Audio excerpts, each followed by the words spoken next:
नमस्कार, ऐसा देश हो मेरा में आपका स्वागत है। मैं हूं रामवीर श्रेष्ठ। आज हम बात करेंगे बजरंग मुनि जी के प्रस्तावित संविधान पर, यानी जिस संविधान को बजरंग मुनि और उनकी टीम ने प्रस्तावित किया है और उस पर हम पिछले हफ्ते भी बातचीत कर चुके हैं। लेकिन आज हम उस संविधान की बेसिक बातें क्या हैं, वो संविधान कैसे लोक स्वराज्य की ओर जाएगा, पार्लियामेंट का क्या होगा, संसद का क्या होगा, सांसदों का क्या होगा और कैसे अपराध का नियंत्रण होगा, आरक्षण का क्या होगा, इस तरह की तमाम बातें उन पर आज हम चर्चा करेंगे। लेकिन सबसे पहले इस संविधान की बेसिक जो भावना है वो क्या है, सबसे पहले उस पर बात करेंगे। जी मुनि जी। जो भारत का प्रस्तावित संविधान जी हम लोगों ने 20 वर्ष मेहनत करने के बाद 1999 में घोषित किया, बिल्कुल, उसमें 5 बेसिक बातें हैं। बेसिक माने मूल। आपने संविधान को जो आपकी प्रेरणा रही वो कुल मिलाकर के लोक स्वराज की रही, लोक स्वराज के कारण की रही। बिल्कुल। तो उसमें जो 5 बातें हैं, बिल्कुल, तो सबसे पहले हम लोक स्वराज पर बात करेंगे। लोक स्वराज यानी क्या? नहीं तो मैं सबसे पहले आपको ये बता दूं कि उसके 5 माने मूल तत्व क्या हैं जिस पर यह पूरा संविधान बना है। जी जी, वो 5 बातों में सबसे पहला है लोक स्वराज्य। ठीक है। दूसरा उसका मुद्दा है अपराध नियंत्रण की गारंटी। बिल्कुल, ये दूसरा मुद्दा है। बिल्कुल बिल्कुल। तीसरा है आर्थिक असमानता में कमी। जी। चौथा है श्रम मूल्य वृद्धि। बिल्कुल। और 5वां है कॉमन सिविल कोड, बिल्कुल, समान नागरिक संहिता। ये 5 बातों के ऊपर सारा का सारा संविधान हम लोगों ने बनाया है। लेकिन 5 ये उसकी बेसिक बातें जो हैं, उसकी मूल बातें हैं। मूल बातें हैं। और उनमें भी 5 में भी जी, हम लोगों ने फर्स्ट प्रायोरिटी दी है लोक स्वराज्य को। बिल्कुल। और इसीलिए मैंने पिछली बार आपको बताया था। बिल्कुल, आपने डिक्लेयर भी किया था कि हम पर्टिकुलर इतने समय में लोक स्वराज्य हासिल कर लेंगे। हाँ, तो ये मैंने जब वो समय बनाया गया था तो वो समय वगैरह भी घोषित किया था लोक स्वराज्य के लिए। और पिछली बार मैंने ये कहा था, माने पिछले सप्ताह, बिल्कुल, कि संविधान के मूल उस पर में जो प्रस्तावना है, प्रस्तावना में हमने समानता शब्द को हटा करके स्वतंत्रता शब्द डाला था। एक सवाल ये है कि वो कौन सा सपना था जो लोक स्वराज्य के लिए देखा गया, यानी पूरा देश भी उसको जानना चाहेगा कि लोक स्वराज्य यानी क्या है। बजरंग मुनि जी का लोक स्वराज्य जो है वो क्या है? जी, लोक स्वराज्य जो है, बिल्कुल, वो वर्तमान समय में जो लोकतंत्र की परिभाषा है, बिल्कुल, वो है लोक नियुक्त तंत्र। बिल्कुल, लोक स्वराज्य होगा लोक नियंत्रित तंत्र। बिल्कुल, वर्तमान में है तंत्र अपॉइंटेड बाय लोक। बिल्कुल, और हम लोगों की जो लोक स्वराज्य की परिभाषा है वो है तंत्र कंट्रोल्ड बाय लोक। ये तो हो गया एक तरह से सैद्धांतिक बात। बिल्कुल, लेकिन ये किस प्रकार से लोक स्वराज्य आएगा, बिल्कुल, ये एक खास बात है। भाई हमने लोक नियंत्रित और लोक नियुक्त कह दिया, जनता क्या समझेगी, आएगा कैसे? बिल्कुल, बिल्कुल। तो हम लोगों ने उसको बेसिक रूप से माने पलट दिया है, एक तरह से उल्टा पिरामिड। बिल्कुल, कि अभी तक क्या है कि नीचे के लोग जो हैं, जनता जो है, वो एक प्रकार से अपना मालिक चुन देती है। बिल्कुल, और मालिक फिर ऊपर से अधिकार नीचे देता है। बिल्कुल। हम लोग उसको पलट रहे हैं, हम नीचे से ऊपर अधिकार देंगे। अर्थात हम जितने अधिकार पार्लियामेंट को देना चाहेंगे जी, उतने ही देंगे। जी, पार्लियामेंट को उससे ज्यादा अधिकार नहीं होगा। माने आपने कहा भी है कि करीब 25-26 जो विषय हैं उनमें से आप पार्लियामेंट को बहुत थोड़े अधिकार देने जा रहे हैं तो इस संविधान के तहत। 25-26 नहीं, विषय तो इनके पास करीब करीब 100 होंगे। 50-60 तो 70 तो मंत्री ही होंगे। जी, जी, और जी, एक एक मंत्री के पास भी एक एक 2-2 3-3 विषय रहते हैं। जी, जी, तो इस प्रकार इन्होंने विषयों का तो पिटारा खोल दिया है। था विषय, ये भी एक विषय खोल दो, ये भी एक विषय खोल दो। अब नए नए, क्योंकि जनता को गुलाम बनाकर रखना है, सुशासन देना है ना, स्वशासन तो देना नहीं है। तो गुलाम बना के रखना है तो एक विषय और खोल दो। हम लोग का कहना है कि इतने काय को कुछ नहीं रहेगा। अच्छा, एक परिवार में एक परिवार अपना मुखिया नियुक्त करता है, ठीक है, ठीक है, वो उस पर कंट्रोल नहीं रखता, फिर वो मुखिया जो है उस परिवार का संचालन करता है। ऐसा नहीं होता है। ठीक है। परिवार अगर एक का देश, अगर देश की जनता अपने परिवार का, जो देश का बड़ा परिवार है, अगर उसके लिए, परिवार के उस देश को चलाने के लिए अगर मुखियाओं का नियुक्ति कर रही है तो उसमें क्या बुराई है? एक बात हमको ये बताइए कि परिवार में जिस मुखिया को नियुक्त किया जाता है जी वो मुखिया मालिक होता है कि व्यवस्थापक?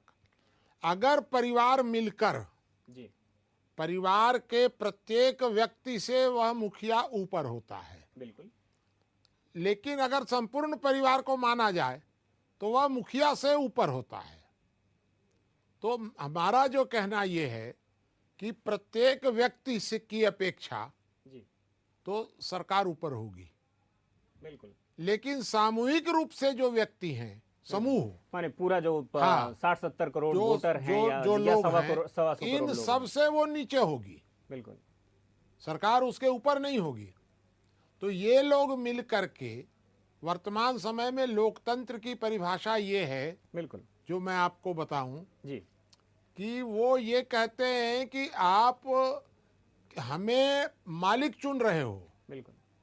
हम ये नहीं कह रहे हैं कि हम आपको क्या क्या अधिकार होंगे। वो तो कह रहे हैं कि आप हमको मालिक चुन रहे हो और अब हमें आप केवल इतना ही तो चुनते हैं ना कि हमारा मालिक कौन होगा। बिल्कुल। क्या है आप, आखिर वर्तमान में लोकतंत्र यही तो है कि संसद को क्या अधिकार होंगे वो हम नहीं माने परिभाषित कर सकते हैं। संसद के अधिकार घटा बढ़ा हम नहीं सकते हैं, वो अपने अधिकार घटा बढ़ा सकते हैं। बिल्कुल। तो मुख्य बात यह है कि लोक स्वराज्य में संसद को कितने अधिकार होंगे ये नीचे की इकाइयां तय करेंगी, ऊपर की इकाइयां हमारे अधिकार तय नहीं करेंगे। नीचे की इकाइयां ऊपर वाले के अधिकार तय करेंगे। ग्राम सभा यह तय करेगी कि जिला सभा को क्या अधिकार हो, जिला सभा यह तय करेगी कि प्रदेश सरकारों को क्या अधिकार हो, प्रदेश सरकारें जो हैं वो केंद्र के अधिकार तय करेंगी। तो इस प्रकार से नीचे के लोग जो कार्य नहीं कर पाएंगे, मान लीजिए कि नीचे के लोगों ने तय कर लिया कि हम अणु बम नहीं बना पाएंगे सुरक्षा के लिए, बिल्कुल। तो ये लोग कहेंगे कि भाई आप करो ये काम, तो वो करेंगे। इस संविधान में आपने क्राइम के कंट्रोल को लेकर भी बात की है, माने अपराध को आप कैसे पहचानेंगे, क्या आपने अपराध की परिभाषा तय की है और उसको कंट्रोल किस तरह से करेंगे, क्या कहता है आपका ये? जी, तो हम लोगों ने संविधान में पहली बात तो ये डाली है कि अपराध नियंत्रण की गारंटी। अपराध नियंत्रण, जी, मैं नहीं, बिल्कुल, व्यवस्था, जी, जो नई व्यवस्था होगी वह अपराध नियंत्रण की गारंटी देगी। जी। अभी तक क्या है, अपराध नियंत्रण की गारंटी सरकार की नहीं है। अपराध नियंत्रण की गारंटी देने के चक्कर में कहीं सरकार या व्यवस्था जो होगी वो कहीं तानाशाही की ओर रुख तो नहीं कर जाएगी? नहीं, अपराध नियंत्रण की गारंटी। बिल्कुल। तो अपराध नियंत्रण की गारंटी का मतलब यह है कि वर्तमान समय में यदि किसी व्यक्ति को डाकू मार दें जी, तो उस डाकू को मुआवजा मिले या न मिले यह उसका अधिकार नहीं है। सरकार देना चाहे तो दे और नहीं देना चाहे तो मत दे। डाकू के मामले में किसी के यहाँ डकैती हो गई, किसी का मर्डर हो गया, बिल्कुल, तो उसको मुआवजा मिलेगा कि नहीं मिलेगा ये गारंटी नहीं है। बिल्कुल। किसी को सांप काट देगा तो मुआवजा मिलेगा, आग लग जाएगी तो मुआवजा मिलेगा, ट्रेन एक्सीडेंट अगर हो जाएगा तो मुआवजा मिलेगा, नक्सलवादी अगर हत्या कर दें तो मुआवजा मिलेगा कि नहीं मिलेगा इसकी गारंटी नहीं है। तो मुख्य प्रश्न ये है कि अपराध नियंत्रण की गारंटी नहीं है जनता की, वो उनकी दया पर निर्भर है। हमारा कहना यह है कि ट्रेन एक्सीडेंट में मुआवजा मिले या ना मिले, सांप काटने पर मिले या ना मिले, आग लग गई, एक्सीडेंट हो गया, मिले या ना मिले, लेकिन यदि किसी व्यक्ति को किसी ने अकारण यदि सताया है, बिल्कुल, अपराध क्राइम यदि हुआ है, तो यह सरकार का दायित्व है, बिल्कुल, तो उसको मुआवजा मिलना चाहिए पूरा। आर्थिक असमानता जो है, जो इकोनॉमिक इम्बैलेंस है, ये एक बहुत बड़ा मुद्दा है आज के हिंदुस्तान में। इसको कैसे सोल्व करेगी नई व्यवस्था? जी, तो आर्थिक के मुद्दे पर तो हम लोग अलग से चर्चा करेंगे। बिल्कुल। पहले ये अपराध वाली बात आप समझ लीजिए बिल्कुल बिल्कुल पहले, जी, ठीक है। कि अपराध नियंत्रण के लिए एक तो हम लोगों ने ये कर दिया कि अपराध नियंत्रण की हम गारंटी दे रहे हैं जी, और किसी भी व्यक्ति के साथ किसी भी प्रकार का यदि अपराध होता है तो सरकार उसका मुआवजा भी देने को बाध्य होगी और रोकने के लिए भी बाध्य होगी।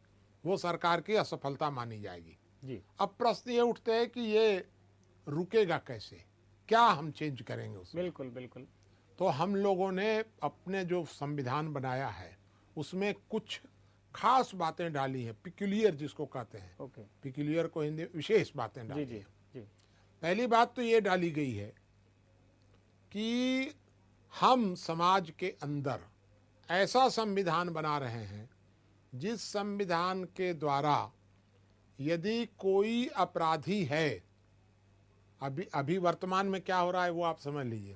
वर्तमान समय में अपराधियों के मन से तो सरकार, कानून और न्यायालय का डर घट रहा है बिल्कुल और शरीफ लोगों के अंदर बढ़ रहा है। तो ये तो उल्टा हो गया। बिल्कुल बिल्कुल होना क्या चाहिए, शरीफ लोग निर्भय हों बिल्कुल और अपराधियों के अंदर कानून का और न्यायालय का डर पैदा हो। बिल्कुल तो इसके लिए करना क्या होगा, इसके लिए जैसे कोई भी व्यक्ति बाघ से उतना नहीं डरता है जितना सांप से डरता है। पता नहीं सांप कहाँ निकल जाएगा, बाघ तो दरवाजा तोड़ के आएगा, सांप तो कहीं से भी निकल जाएगा। तो हम लोगों ने एक प्रावधान इस प्रकार का इसमें डाला है कि भारत के जिस जिले में शरीफ लोगों के अंदर अपराधियों के खिलाफ गवाही देने से भय पैदा हो गया हो, जी इसको आप फिर से समझ लीजिए जी जी जी, कि जिस जिले में जो शरीफ लोग हैं वो अपराधियों से इतना डरते हों कि वो थाने में रिपोर्ट न करें, थाने में अपराधी के खिलाफ गवाही न दें, बिल्कुल ऐसा यदि कहीं किसी जिले में वातावरण बन गया है, कहीं भी किसी भी जिले में, बिल्कुल तो उस जिले का कलेक्टर, डिस्ट्रिक्ट जज और एसपी, ये तीनों मिल करके उस जिले को विशेष क्षेत्र घोषित करेंगे। बिल्कुल अब सवाल है कि विशेष क्षेत्र का क्या होगा। घोषित तो उन्होंने कर दिया। जो विशेष क्षेत्र घोषित होगा वह अल्पकाल के लिए जी, वहां पर गुप्तचर पुलिस मुकदमा प्रस्तुत करेगी न्यायालय में। गुप्तचर पुलिस गुप्त रूप से, और गुप्तचर न्यायालय उसका ट्रायल करेगा।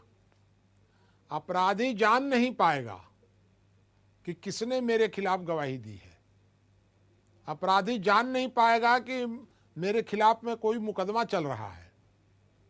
गुप्तचर न्यायालय ट्रायल करेगा। आप यह कह सकते हैं, क्योंकि मैं जानता हूं कि आप उसको कहेंगे ही, बिल्कुल बिल्कुल आप ये कह सकते हैं कि यह तो अलोकतांत्रिक हो जाएगा। बिल्कुल अरे भाई, अपराधी को दंड देना अलोकतांत्रिक कैसे हो जाएगा? फिर ये तो पूरी तरह लोकतांत्रिक है कि पुलिस न्यायालय में मुकदमा प्रस्तुत कर रही है, पुलिस दंड नहीं दे रही है बिल्कुल, और न्यायालय उसको सजा दे रहा है। सजा दे रहा है। अब किसी व्यक्ति को मान लीजिए कि न्यायालय ने सजा दे दिया 5 वर्ष का, और उसको तो पता ही नहीं है कि हमको किस मुकदमे में हुआ सजा हुई है, बिल्कुल, तो वो अपील कर सकता है। आर्थिक असमानता, ये इन 5 बिंदुओं में जिन 5 पिलर पर भारत का जो प्रस्तावित कॉन्स्टिट्यूशन है, जो प्रपोजल आपने रखा है, इसमें एक आर्थिक असमानता को भी आपने इसको तो मैंने अपराध नियंत्रण वाली बात में जी जी हम लोगों ने एक प्रावधान और किया है। जी एक जी जी कि जब पहली बार लागू होगा, वो मैंने लिखा है कि यदि मैं तानाशाह होता, जी यदि मैं तानाशाह होता तो सबसे पहला काम ये करता कि जिस दिन मैं तानाशाह होता उसी दिन घोषित करता कि पूरे भारत में 50 लोग 3 महीने के अंदर फांसी पर चढ़ा दिए जाएंगे। और उन 50 लोगों का चुनाव कैसे होगा? गुप्तचर न्यायालय मुकदमा करे, गुप्तचर पुलिस मुकदमा दायर करेगी और गुप्तचर न्यायालय सजा देगा। और 50 लोगों को फांसी पर चढ़ा दिया जाएगा खैर 3 महीने के अंदर। बिल्कुल, लेकिन तानाशाही व्यवस्था की आप वकालत भी नहीं करते हैं, तो इसलिए वो होना भी नहीं, मुश्किल है। मेरा तो ये कहना ये है कि अपराध नियंत्रण, यदि आप कहीं कहीं अव्यवस्था पैदा हुई तो अव्यवस्था बदलेगी तानाशाही में, क्योंकि अव्यवस्था का समाधान तो तानाशाही ही है। तो सीधा सीधा हम लोगों ने किया है कि एक बार ऐसे 50 लोगों को इतना भय पैदा हो जाए पूरे देश के अंदर, प्रधानमंत्री भी भयभीत हो जाए कि अरे भाई कहीं मैं ही तो इन 50 की गिनती में नहीं आ जाऊंगा, क्योंकि गुप्तचर पुलिस न्यायालय में मुकदमा प्रस्तुत करेगी और गुप्तचर न्यायालय उसकी सजा देगा। ये आप अलोकतांत्रिक कह सकते हैं इस प्रक्रिया को, कि दुनिया में ऐसा कहीं नहीं है। हम कहते हैं कि दुनिया में कहीं नहीं है तो हमको प्रयोग करना पड़ेगा किसी ना। भी मिनिस्टर को ये पता ही नहीं चलेगा कि, या किसी अपराधी को ये पता नहीं चलेगा कि उसके खिलाफ सीक्रेट ट्रायल भी चल रहा है। जी, उसको पता ही नहीं चलेगा, और जब उसको पता ही नहीं लगेगा तो वो कुछ कर ही नहीं सकता है। अब मंत्री जी को बुलाया जाएगा कि मंत्री जी आइए, थाने में आपका आज उद्घाटन करना है, माला पहराई जाएगी। मंत्री जी थाने में पहुंचे, और थाने में पहुंचे तो वहां उनको अंदर कर दिया गया। क्यों भाई, क्यों अंदर कर रहे हो? आपको ये सजा हुई है। कहाँ सजा हुई है कहे, वो आप बाद में पूछते रहिएगा कहाँ सजा हुई है। सजा तो न्यायालय दे रहा है, इससे ज्यादा और लोकतांत्रिक क्या होगा? फिर आप अपील करिए। अपील भी यदि होगी तो ऊपर का जो हाई कोर्ट है, हाई कोर्ट की गुप्तचर शाखा जांच करेगी। माने ये ट्रायल नहीं कि गवाह बुलाओ और फलाना करो ठिकाना करो, नहीं, गुप्तचर शाखा जांच करेगी। बिल्कुल बिल्कुल सुप्रीम कोर्ट की भी गुप्तचर शाखा जांच करेगी। बिल्कुल। आप ये पाइएगा कि 15 दिनों के अंदर पूरे हिंदुस्तान में शांति स्थापित हो जाएगी। पता नहीं किसके खिलाफ क्या मुकदमा चल रहा है, कुछ पता ही नहीं है। कौन फांसी पर चढ़ जाएगा ये पता नहीं है। 50 आदमी को फांसी, 500 आदमी को आजीवन कारावास, बस इतना खाली आप घोषित इसे कर आप दीजिए। कैसे, ये एक तरफा ट्रायल तो होगा ना? हाँ, एक तरफा ट्रायल किसके पास? नहीं, किसी भी अपराधी के या किसी के जिस पर भी हाँ, शक हुआ, हाँ, एक तरफा ये तो वन वे ट्रायल वन है। वे ट्रायल होगा। तो ऐसे ट्रायल को तो न्याय व्यवस्था मंजूरी नहीं देती है। नहीं तो न्याय, मेरा ये कहना है कि ट्रायल कौन करेगा? न्याय व्यवस्था मंजूरी नहीं देती है तो ट्रायल सरकार नहीं कर सकती है, बिल्कुल पुलिस नहीं कर सकती है। ऐसे ट्रायल को मंजूरी नहीं देगी। बिल्कुल। ट्रायल कौन करेगा? तो ट्रायल तो करेगा कोर्ट। बिल्कुल तो कोर्ट की गुप्तचर शाखा ट्रायल उसको ट्रायल करेगी। ठीक है, ठीक है। ये जो पक्ष है जिसको आपने क्रिमिनल है या क्रिमिनल माना गया है, हाँ जिसका ट्रायल चल रहा है, हाँ, उसका पक्ष रखने का तो कहीं पर इसमें बिल्कुल है ही नहीं है। उसका पक्ष क्या, उसका पक्ष क्या होगा? जिसको पुलिस ने कहा कि ये अपराधी है, बिल्कुल अगर मान लीजिए कि पुलिस वालों ने षड्यंत्र पूर्वक किसी को अपराधी घोषित कर दिया, बिल्कुल, और गुप्तचर न्यायालय ने अगर घोषित कर दिया कि इसको जानबूझ करके फंसाया गया है, तो सजा किसको होगी? पुलिस वाले को। पुलिस वाले को। तो पुलिस वाला झूठ कैसे करेगा? क्योंकि न्यायालय जो है गुप्तचर न्यायालय है। बिल्कुल, गुप्तचर न्यायालय किसको दंडित करेगा? ये दोनों ओर जा सकता है, दोनों ओर फैसला। जा सकता है ना। तो इसलिए एक भय पैदा होगा। मेरा उद्देश्य ये है कि भारतीय संविधान का ऐसा रिजल्ट आना चाहिए बिल्कुल कि अपराधियों के मन में तो भय पैदा हो बिल्कुल और शरीफ लोग मजबूत हो जाएं गवाही देने में। आप देखिएगा 6 महीने के बाद ये आप चलिए। समाप्त। आर्थिक असमानता की खाई को नया संविधान कैसे दूर करेगा, ये भी एक आर्थिक असमानता की खाई को पाटने के लिए हम लोगों ने एक बात तो जो मौलिक उसमें डाला है, बिल्कुल एक बात वो ये डाली है कि भारत का अभी जीडीपी हमारी प्रगति का आकलन है। बिल्कुल तो अब जीडीपी नहीं रहेगा आकलन, श्रम मूल्य वृद्धि। भारत में श्रम का मूल्य कितना बढ़ा, बिल्कुल वो हमारी प्रगति का आकलन होगा। तो पहला क्या होगा कि श्रम मूल्य बढ़ना चाहिए। तो यहाँ से हमारा ये जीडीपी का आकलन बंद हो जाएगा। एक बात तो ये होगी। और जब तक श्रम मूल्य नहीं बढ़ेगा, आर्थिक असमानता नहीं घटेगी, तब तक कोई अर्थव्यवस्था ठीक नहीं हो सकती है। जीडीपी को बरकरार रखते हुए भी इस ये जो दूसरा जो पैरामीटर है इसको लागू किया जा सकता नहीं, है। हम लोगों ने जीडीपी को रिजेक्ट कर दिया एकदम। बिल्कुल। हमको जीडीपी तो लेकिन पूरे लेकिन दुनिया जो के लिए है। लेकिन जो इंटरनेशनल सिनेरियो है, दुनिया जो आपकी आर्थिक ताकत को पहचानती है, उस ताकत का आकलन करती है, वो तो जीडीपी से ही करती है। हाँ, तो वो आप उसको करते रहिए अलग से। भारत के अंदर श्रम मूल्य वृद्धि, बिल्कुल और देखिए ये मैं आपको और बता दूं कि श्रम मूल्य आपका तभी बढ़ेगा जी। जब आपका जीडीपी बढ़ेगा।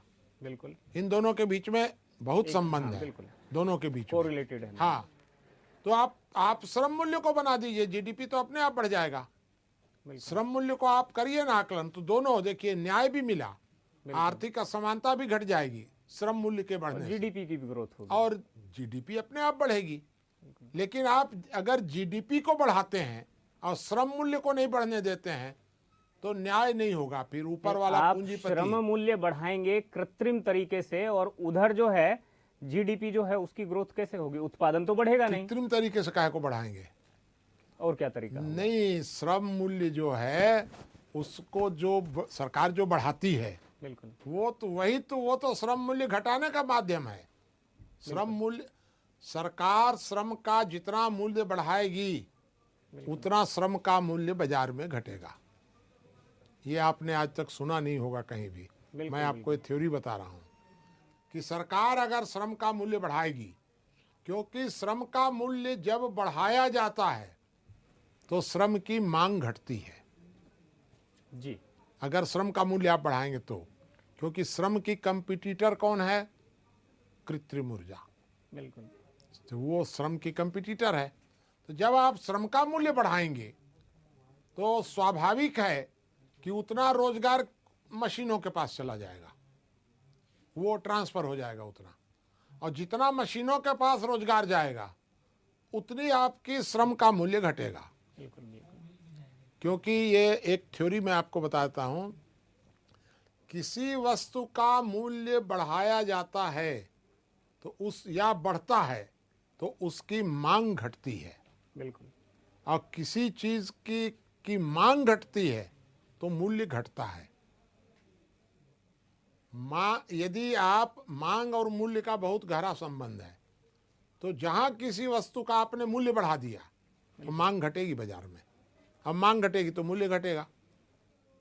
तो जब आप श्रम का मूल्य बढ़ाते हैं तो मांग घटती है, बिल्कुल। और मांग घटेगी तो श्रम का मूल्य घटेगा। इसका मतलब क्या हुआ?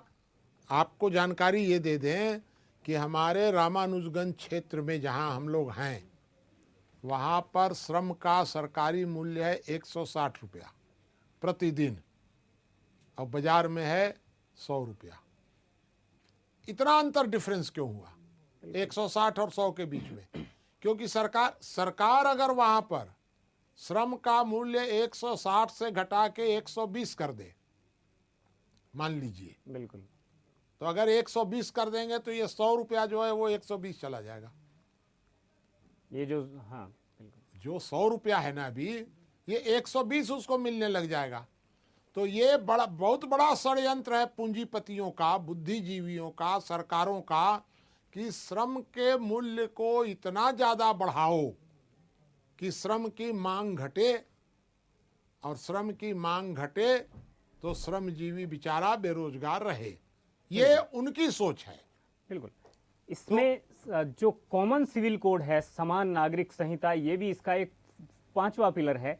इसको किस तरह से समझाते हैं आप? तो समान नागरिक संहिता का मतलब है कॉमन सिविल कोड, समान आचार संहिता नहीं है, ये आप ध्यान रखिएगा।